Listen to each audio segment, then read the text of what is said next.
Hi, my name is Laura Burgoyne, and I'm excited to be joining together with my sister Connie Blackwood in the NOSA Unleashed podcast. Here, we want to expose the stigma surrounding mental health issues by illuminating and discussing real-life challenges and obstacles, keeping us paralyzed and fearful to move forward. Let us inspire you to believe there's more to life than what you're currently experiencing. You can rise from your despair and find hope for the future. It's time to end the silence, remove the stigma of mental health, and to pursue the path to purpose and fulfillment. We will do this together because no one stands alone. Welcome, everyone, to our next episode of NOSA Unleashed podcast. I'm so glad that you've joined us today. We're going to be talking about fresh starts, and this is so timely right now with New Year's just around the corner. And this is the time where we all start setting New Year's resolutions. And I'm sure you can agree with me, but we all know that they don't work. And so, how do we start our years off fresh and with new vision and wanting to really achieve some really important goals in our lives? But how do we set ourselves up for success? And so Connie and I, we've actually been discussing this for quite some time. We actually did a webinar last January about this topic. And we really did identify 5 main points to success in starting fresh each year. And so we're just going to be having a conversation about this today, sharing our journey, how things went through this year, some of the things that worked, some things that didn't work, and what are those 5 points and how can you implement them into your journey and set yourself up for success in this new year and start fresh for yourself. So welcome, Connie. Thanks for joining me again here today on this podcast. I'm excited to be here. So the 5 points that we want to share with you, I'm going to run through them quick, and then we're going to talk about each one more in detail. So the first one is learn from the past. And through that, we reflect on the things from the year before, what worked, what didn't work, what to leave behind, and what to take forward. Removing obstacles is number 2. And that's basically the things that hold us back from being able to move forward and being able to achieve the goals that we have placed for ourselves. Number 3, set realistic goals. When we set goals that are unattainable, then we are setting ourselves up for failure. So we need to set realistic goals so that we have the opportunity to achieve them. Number 4 is accountability. And it's important because you need to find someone that you can trust that can journey with you and help you stay motivated when you hit those walls. And number 5 is consistency. Committing to doing something and doing it every day or as a consistent thing is the key to success. And so we're going to start talking from point number 1, learning from the past. So last year, I was writing my first book, and I had a lot of learning to do. So as I entered into January, my manuscript was due, and I wasn't ready. It wasn't done. And I had this horrible feeling in my pit of my stomach that it was not enough. And over the next 5 months, I went through an intense process of editing. And so this year, as I'm doing my second book, I have actually scheduled out time to properly edit my book. And it's not going to be 5 months, it's going to be 2 months. But everything that I've learned through last year's process, I believe can be condensed into a less time because I've learned from those things. And I've gleaned things from that I'm going to bring into this year and super focus.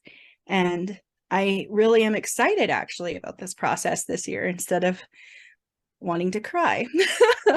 So that was exciting for me, was like looking at how this process could play out in a shorter amount of time. That's awesome, Connie. So these 5 keys are really, they really do work. And in preparing for, this year, 2023, and thinking, okay, what do I want my 2023 to look like? I do have to go back and reflect. I do have to go and look back, what had I set my goals to and my aspirations to be for 2022, and what worked, what didn't work, and how do I need to learn from that. And you know what I noticed, Connie? The biggest thing I noticed when I went back and I read through, all the things I had written, all the things I had set my intentions to, I really did actually achieve all of my goals. But I realized one thing. I came to the end, I have come to the end of 2022 and I'm absolutely exhausted. Now, looking at my goals, I realize why.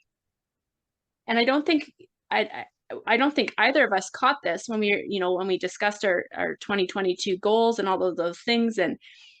But in my plan, I didn't have any goals for rest. I didn't have any goals for really focusing in on, what I needed for personal rejuvenation and all of those kind of things. Like in 2022, I just really, really focused on, what did I want to achieve? What did I want to get done? And I totally neglected that part of my being, Yeah, we right? both did. And so it was interesting though, but like I didn't even write those things down. I'm sure you probably wrote some of the more restful and healthful things on your list, but I didn't. Like I was shocked when I actually went back and reviewed it and looked at it. I was like, I can't believe that I completely neglected that part of who I am, right? And so that, I think for me, learning from last year, the biggest change I'm bringing into my planning for 2023 is I decided to really make my goals more aligned with the three parts of who we are: the spiritual part of who we are, our mind, will, and emotions, like our soul, and our body, right? And so I compartmentalized them, and I wanted to have this sense of, okay, what do I want my year to look like? How do I want to feel? What do I want the essence of my year to be like? And I kind of wrote out a little blurb for each category. And then I decided, okay, well, what goals are going to get me there? And so then I wrote down specific goals in the area of my spiritual being, in my soul, and in my physical well-being. And so that was the biggest change that I made in my goal setting from 2022 to 2023. And my biggest thing that I've learned is that you can't just be so focused on like the things you want to achieve. You also have to take time for yourself. You have to take time for rest. You need to take time for all of those things. And, I had done that in previous years, but for some reason in 2022, I completely just said, I don't need that anymore. And guess what? I You learned the needed it hard way. more. Of course I need it. What was I thinking? So you listeners out there, the first step for you in planning your new year is to reflect on your past year. What were some of your successes? And rejoice, like celebrate those, and see, like, are some of those things that you want to bring into your new year? But then also reflect on the things that didn't go well, the things that you don't want to ever think about again, you don't ever want to have happen in your life again. Well, how can you make changes in your life, in the goals that you set, and in how you progress in this new year so that maybe you can change the outcome for your new year? So, Connie, do you Yeah. have any last thoughts on that before we move on to the second point? See, I agree with the rest part, and I haven't actually made goals to rest, but they're implemented into my schedule anyway. Right. So in that way, it's a little different. Like I haven't actually made goals to rest other than making time to have a like retreat once a month or something. So, Well, for me, like I always kind of had it in the back of my mind, okay, well, this is my intention. Like I want to have a retreat once a month. But then because it wasn't set in stone, because it wasn't in my calendar, because of whatever, when something would come up, I would be just like, oh, I can do that later. Right. And yeah, so I would just keep pushing that stuff off yeah, to the point where it just never happened. And, then you get to the end of your year and you're like, oh my gosh, I'm so spent. What did I do? Right. And it's just like, No, yeah, I so see. Having it as a goal can be is very important versus just in your schedule. Because like you said, you can always put it off till later, or you're tempted to because it's not a goal. It's just a scheduled thing. And so I see your point there for sure. And I am reevaluating my list of goals for this year already. Uh, uh, and I like your approach for the spirit, soul, and body aspect of that. For me, when I made my goals, I had specific things in mind that I wanted to have in my body, like health wise, and things that I wanted to have emotionally, and things I wanted to have spiritually. And my goals reflect that, but I never actually wrote out what I emotionally want to be at the end of the year, or what I want my physical health to be like at the end of the year, or what. And I have a feeling that once I do that, my goals may shift a little bit. And so I actually thank you for sharing that, because it's going to help me refine my goals and make them better. So thank you. I appreciate that. Well, you know what, Connie, that's a good point. Maybe I'll just share what I wrote for one of them, Yeah, just that's so a great that idea. you and our listeners can get an idea of what we're talking about, right? So Yeah. for 2023, in the area of my spiritual growth and well-being, I wrote, I want God to be my primary daily focus, the motivation behind the things I do, and the things I spend my time on. I desire to grow in my relationship with the Trinity and step into a deeper revelation of my true God-given identity. I want my life to reflect the heart of God. I want to be in tune with the Holy Spirit and be able to speak timely and life-altering words into those who God brings in my life, being content to invest into others and not be striving for more than what I'm called to in this season. Right? Because that was the other thing with last year. You achieve a goal and then you're always striving for more, right? And it's like, but in specific seasons, we've only been called to so much, right? And it's not like you need to continually be striving for more and more and more and more. It's like to be contented that this is the season that I'm in, and I'm going to do it to the best of my ability, and I'm going to serve those that God brings into my life, right? Mm-hmm. And so that's what I wrote for, like, just the kind of the mental intention behind how I want to be in my spiritual growth. And then I'll just share, some of the goals associated with that. Like, I want to attend SBC regularly. I want to start my mornings with God, pursue the secret place with God, deeper intimacy, continue our family Bible study, have one time a month with extended family with prayer and worship, and continue going to the women's group. Right. And so, like, those are just really practical things to just continue developing my spiritual well-being and growth. And so, yeah, that's just what I wrote. And so, I did that in each section: spirit, soul, and body. What do I want to be? What do I want to feel? What is my intention? How do I want to grow? And then I made specific goals associated with those things. So basically, you imagined who you wanted to be a year from now, and then wrote that out, and then basically did your goals accordingly. And I love that. That's awesome. And it was interesting when I did that, though. It kind of shifted my goals.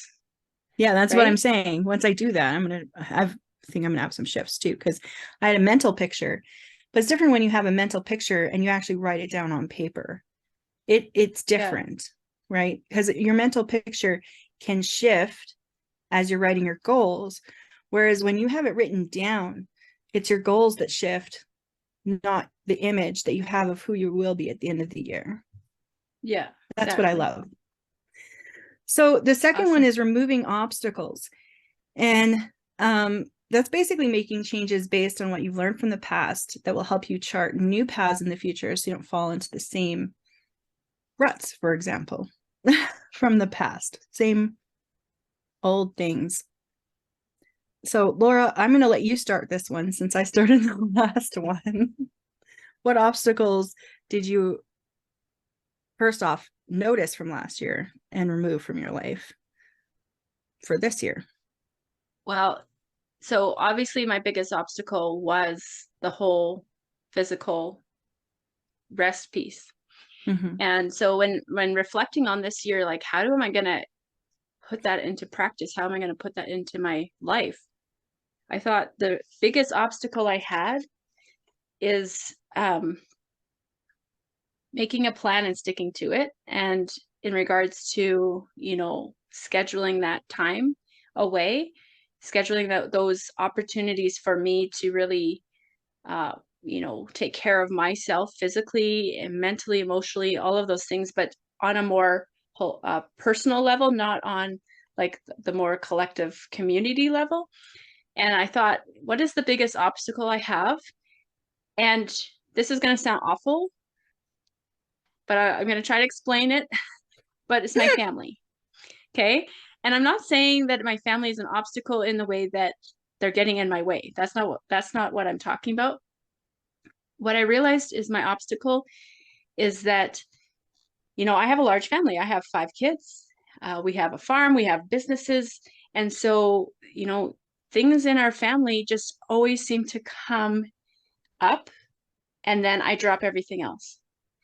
And I'm realizing that that's an obstacle for me because time is an obstacle. And if my time's being used doing a lot of other things, then I'm not going to be able to spend that time on the things that I need. And so the way that I have thought I could try to overcome that obstacle this year for 2023 is to be more upfront with my family.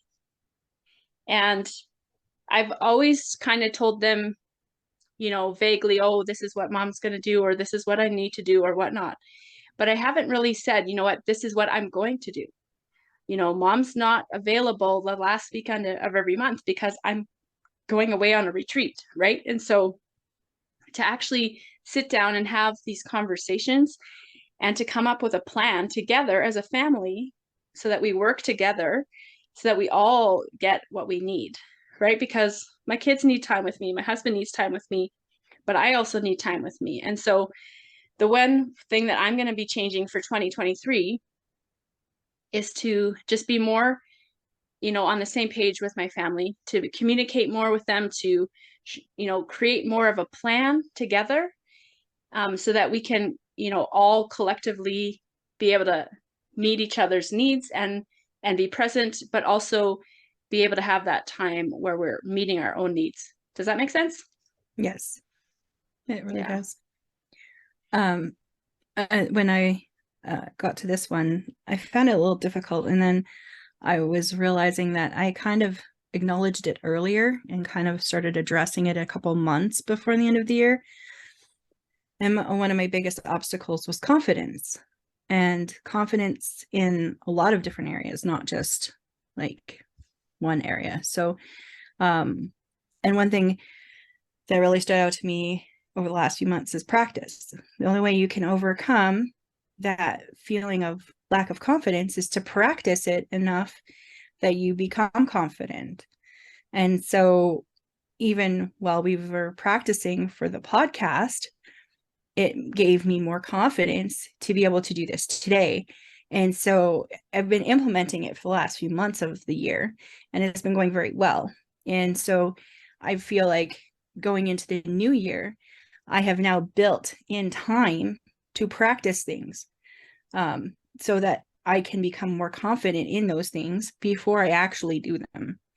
So like practicing doing lives again, because it's been a year and a half since I did my last live on Facebook. And so I need to practice that again. And I've never done a YouTube live. And now that I know you can do that, I need to learn how to do that properly. And so there's like little things like that where I'm scheduling in time so I can actually practice them and be confident in them before I actually have to do them. So that's one huge obstacle that I was struggling with for the beginning of last year, for sure. Mm-hmm. For sure. The third one is setting realistic goals. And this one's a tough one because a lot of times we want to attain something and we we like have this big dream and we think, oh, we can achieve that in 1 year. And I can't remember who said this, but one person that I know said, what you always overestimate what you can do in 1 year and underestimate what you can do in 5. And I thought that was very powerful, because I think sometimes we believe we can do more in 1 year than we can actually do. And I think that's why a lot of times we set ourselves up for failure.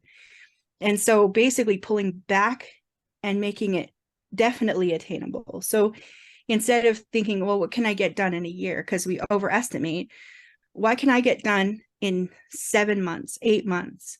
Because that I should be able to achieve by the end of the year, right? And so setting those kind of realistic boundary, like goals. And so last year I learned this lesson about health.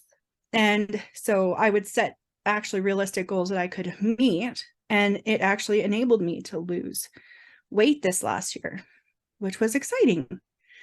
And I'm hoping I can do that again next year by doing the same thing and making each little health goal attainable. And that works for the bigger goals as well as the smaller goals. Because in order to achieve our big goals, we need to separate them into smaller goals to reach those landmarks along the way. And so it was definitely a good thing to set those smaller goals. And even for like the first few months of the year, I want to increase how much water I'm drinking. And so each month I'm increasing my water intake until I hit the mark that I want to hit. And then I'm maintaining for the rest of the year. And so I'm doing that with a lot of different things. So that's how I can have those realistic goals in place so that I can meet that big goal by the end of the year. How about you, Laura? Awesome. Let's hear you talk about this a little bit. Well, I think a huge part of this for me is to remember, like you said, to break down the larger goals into smaller, manageable segments. And I think that's a really huge key for me, because, you know, I have, and this is a goal that I've had for the last 3 years, and I still have not achieved it, but it's still something that I want to do, is something, a desire to have, which is I want to cycle from Banff to Canmore. And, you know, until I do it, this is going to consistently be on my wish list, to-do list, desire to do. But in order to do that, I have to break that down into smaller pieces, because, you know, last year I actually did get out and cycle, like you said, practice. I got out there practicing, creating more stamina, endurance, all of those things, working towards my goal. But it has to become like more consistent in my life. But in how I'm breaking that down this year is, you know, one of my biggest obstacles with that goal was that, you know, most of the time when I had scheduled time for me to go bike, it was like stormy, cold, you know, like terrible weather, right? So then it's like, well, I can't go cycling in this, right? And so it's like creating a plan that I'm still physically increasing my stamina and physicality so I can achieve that goal, but I don't always have to be cycling. And so I've put in my goals for 2023 is that I'm doing something physical all the time. Like I don't have my paper in front of me, but I'm not sure if I wrote daily or weekly or whatnot, but like, you know, it won't be cycling every day, but like going to the pool, going to our local gym and doing the track and do those things. And I can do that with my kids. I can do that with my family. And so just making a plan that, you know, I'm going to do this. I'm going to be making this physical activity part of my daily, weekly life, with the final goal of having the physical endurance and stamina so that I can do that bike ride, I think it's 28-kilometer bike ride from Banff to Canmore in the mountains, right? And that's something that I've put on my list again. I desire to do it in fall of 2023. And that's the goal, and we'll see if I get there. But yeah, so, you know, just breaking that bigger goal down into the smaller pieces and realizing that weather played a huge role in me not achieving that last year.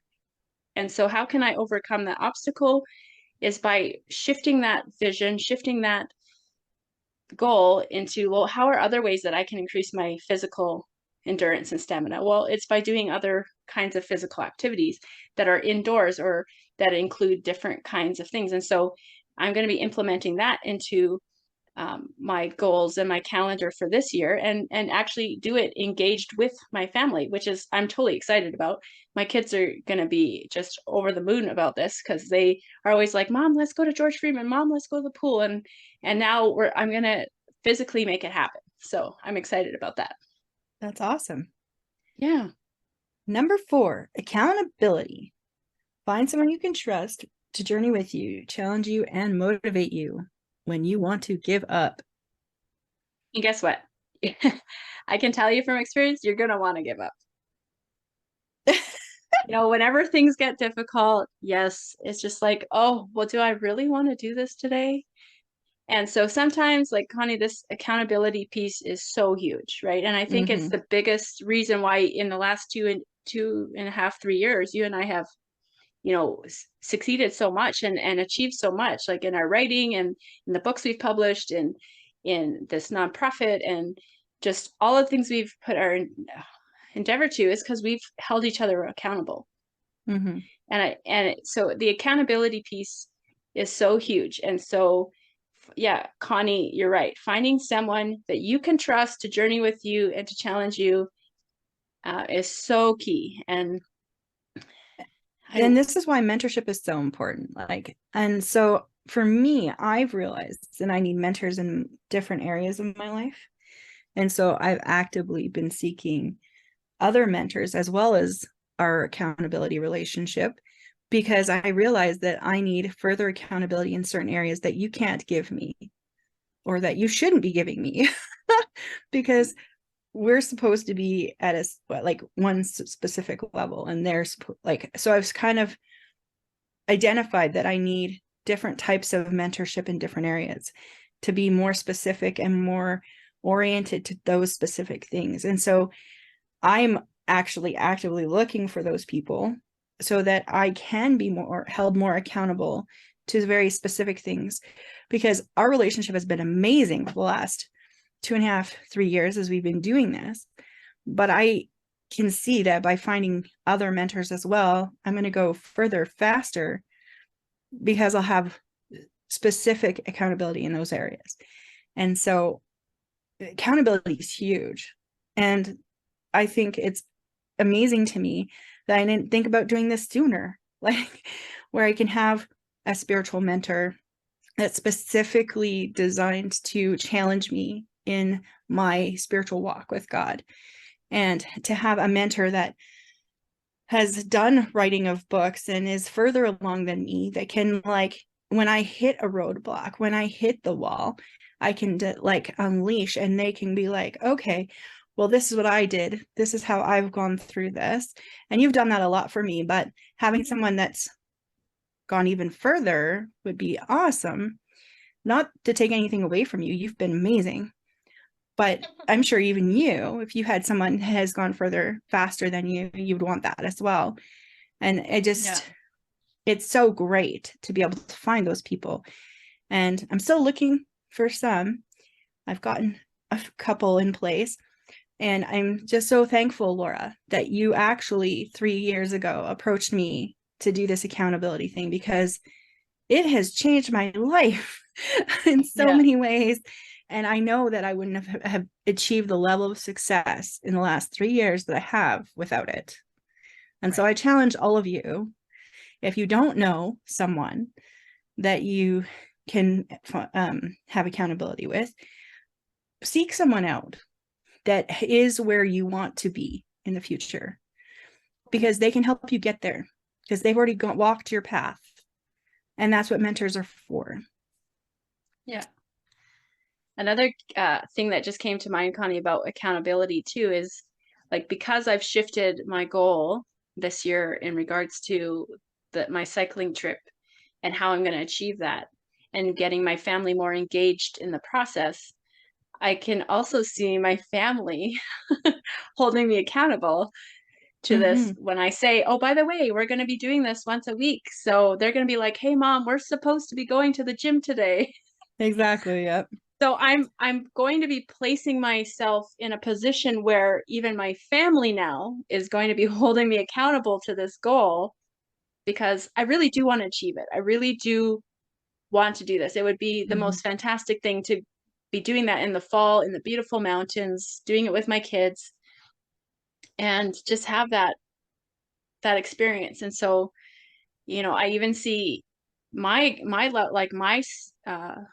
sphere of accountability growing to not just be you and not just be some other people in my life, but to also include my husband and my children, which in Mm-hmm. some ways is maybe a little bit more frightening, right? They're going to be right on the ball. They're going to be there like, mom, we got to go do this.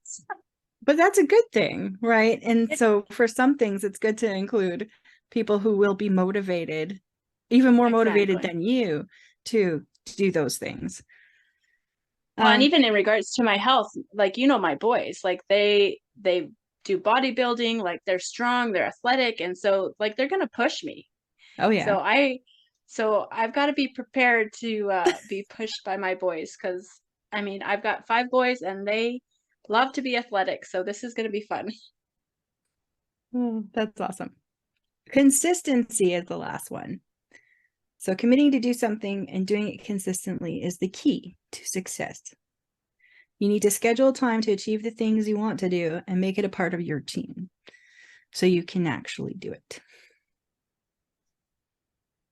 Yeah, consistency is huge, which I think, you know, and I've heard it many times, but the only way you succeed is by continually doing things. And I mean, even thinking about um, the guy who created the light bulb, right? If he had quit, if he had given up, like, would we have light bulbs today? Who knows, right? Like, Mm-hmm. it's that consistency, that continually growing, that continually pushing forward through the obstacles and continually doing it, investing your time, investing your energy into these things that you desire to do so that you will achieve them. And like you said, Connie, it's like the practice. It's like, putting it in place, having that consistently in your schedule and making the time for it. And that's how you do things. That's how you get things done, right? Yep. And like I've said a couple times during this podcast, I have scheduled like the first 3 months of the year in my writing and in the other things that I'm going to be spending time on, and even taking time to rest and for myself. And I have literally scheduled out the first 3 months of the year. And then as I approach that, I can evaluate what the next 3 months are going to look like schedule wise, so that I can make sure that I do meet those goals by the end of the year. So I'm actually really excited going into this year because I don't think I've ever been this scheduled. And the other thing to remember is as you do schedule and make part of your routine, like if it's something, an emergency happens, have grace with yourself and Mm-hmm. realize that you can adjust your schedule as you go along. Like, don't beat yourself up if you've scheduled everything out and something comes in and it's more important, because there's going to be emergencies that happen in life that can't be scheduled because we don't know when they're going to happen. So Yeah. be gracious with yourself and compassionate enough to realize that your schedule can be adjusted as you go and that you can still meet your goals by adjusting your schedule. So don't Mm-hmm. freak out if you have a really bad day, or if you catch a really bad cold, or if you have an emergency happen and you just can't do what you want to do. That's okay. Mm-hmm. Just adjust your schedule accordingly and keep going. Don't give up. The worst thing you do is give up. Right. Be consistent. And I think like even the name of this podcast, like fresh start, right? And even there's a scripture like God's mercies are fresh every morning, right? And so Mm-hmm. even some days where like I've had an absolutely terrible day, nothing went according to plan, like everything was derailed. I know that tomorrow is a fresh day. Mm-hmm. It's a fresh clean slate. Basically, today is a write off and it no longer exists, but we can push forward and start fresh tomorrow.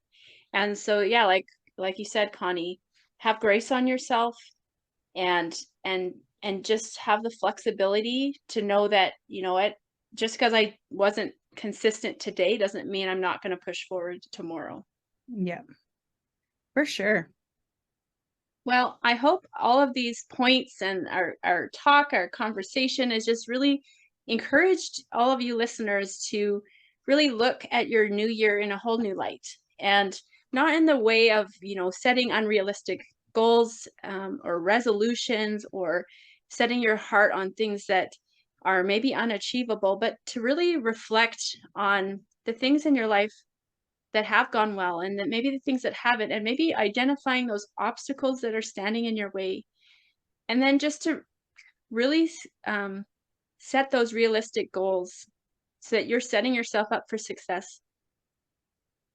And last but not least, oh, go ahead.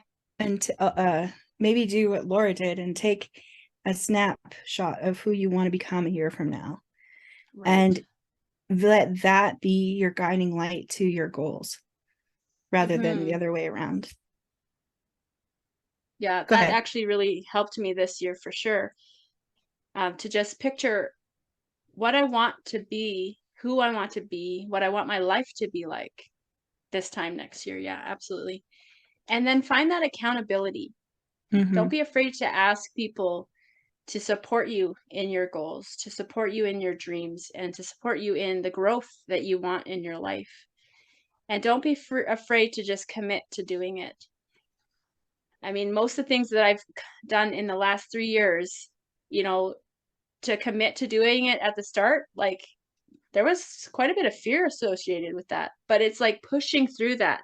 It's like that courage that no matter how much fear or anxiety or feelings that I'm having towards this, you know, I'm not going to succeed or whatnot, like just pushing past that and just doing it, you know, just getting over that, and then starting to do those things that you want to do. You overcome that obstacle, right? And so then that's when you're able to start that consistency in your life and actually achieve these things. So I hope this was encouraging to you. We'd love to hear your feedback, any successes you have, or any aha moments that you got from this podcast. Feel free to leave it in the comments or send us an email. We just love to hear from you guys. And yeah, so we're gonna sign off today and wish you all a happy new year, a blessed 2023 as you set your sights on new goals and new things you want to achieve, or who you want to become, and the growth that you want to see in your life. So God bless you, and we'll see you next time on the Enosa Unleashed podcast. Bye. Bye. Thanks for tuning in. Join us next time on the Enosa Unleashed podcast.